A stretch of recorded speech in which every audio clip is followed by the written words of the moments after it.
Hi there, I'm Simon Elmes, and for a long time I was creative director at BBC Radio Documentaries. And I've been the chair of the Charles Parker Prize judging panel since the award began, all the way back in 2005. A few weeks ago, we announced the 10 finalists for this year's prize. And last week, we hosted an interview with them, hosted by Sarah Parker on our YouTube channel. But today, we'll be announcing the winners. The gold winner, chosen by the judges, will receive a Sadie editing system, wonderful, and a placement in the BBC Radio Documentaries department, even more wonderful. And I'll be announcing this year's gold winner shortly. But in this competition, we have 5 winners overall who all get their features broadcast on BBC Radio 4. They've been chosen from the nominees by Richard Knight, who's BBC's commissioning editor for Factual programmes, in order to create the new series of Radio 4's new storytellers coming your way in the summer.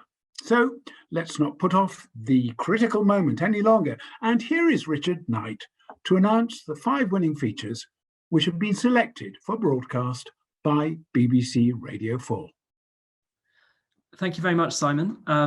As Simon said, my role in all this has been to select 5 programmes for broadcast on Radio 4 from the 10 which were nominated by the judging panel. And it's perhaps worth saying that what I was looking for and what the judges were looking for might not have been exactly the same. We were all looking for compelling stories well told, but I was also looking for a mix that would sit well together across a week on Radio 4. So a mix of stories and styles and treatments and voices. I should say that I really enjoyed listening to all 10 nominations. Every one of them gave me something to think about, and they each displayed a lot of talent and a lot of potential. So I would like to say well done to all the 10 nominations or nominees. But I could only pick 5 for broadcast. So here goes. They are, well, the first programme I've chosen showed us what it's like to be someone else in a way that I think only radio can. And it did that through a combination of really good, confident production decisions and a compelling and unflinching protagonist. And that programme was called Read My Lips by Isobel Howe.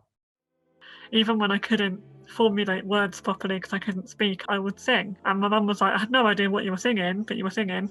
I was raised Catholic and everyone stood up to sing, and I think I was about 3. And they were all singing like The Lord's My Shepherd. And I was singing I'm a Little Teapot, but I was singing it really loudly because in my mind, like, everyone's singing, so am I. Like, it doesn't matter, we're not singing the same song. The next programme was, in a way, the most polished and complete production of the 10, I thought, drawing me into its story with a great deal of patience and subtlety. And it's The Bathing Place by Hunter Charlton. Can you tell us why and when you first joined Parson's Pleasure?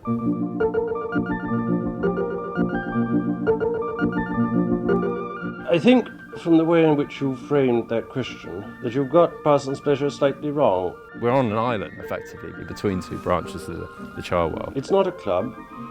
It's simply a facility provided by the university. This whole area was enclosed. A place where people can continue to bathe without swimming costumes, as was the common practice for a long time in this country. How did this tradition begin? Well, before my time. This place originally was then called Peyton's Place. I was introduced to the pleasure by my tutor when I first came up to Oxford. Next, a programme which attacked its theme with irresistible energy, clever editing, and bringing us some brilliant voices. That programme is Outsider Sisters by Chantal Herbert. I grew up in Bradford till I was 10, and then I came to the northeast. So in Bradford, I was teased for being fat, and then when I came up to the northeast, I was teased for being fat and black. Me and my sister was the only 2 black girls in our high school, so we were either called Twits or the Weather Girls because we were large. The 4th programme on my list is a simple interview, but very well judged and organised, and as a result, I thought really powerful. It's He's Only a Cleaner by Emma Millen. I've just cleaned a disease that's killing people in the world, and I'm this close to it.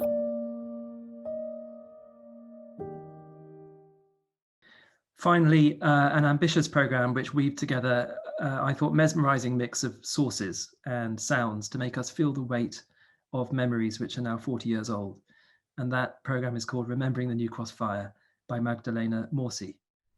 The police rang to tell me that they're coming to pick me up.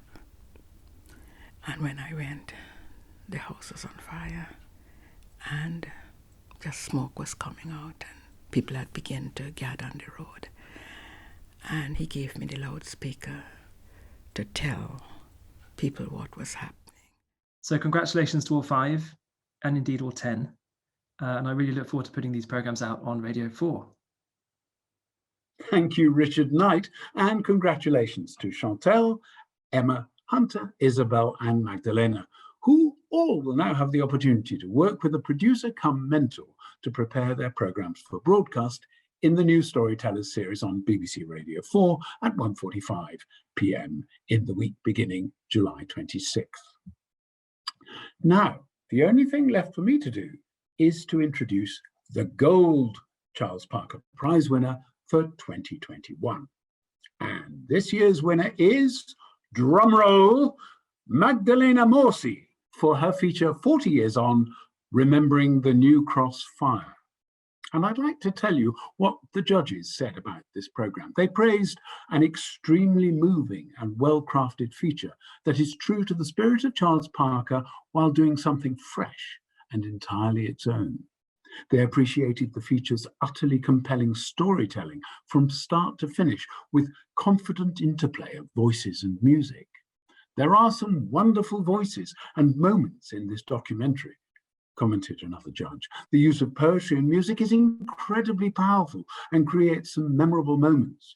The story unfolds beautifully, said one juror, with a broad scope and well-explored context given for racism in Britain, backgrounding a sharp focus on the individual experience.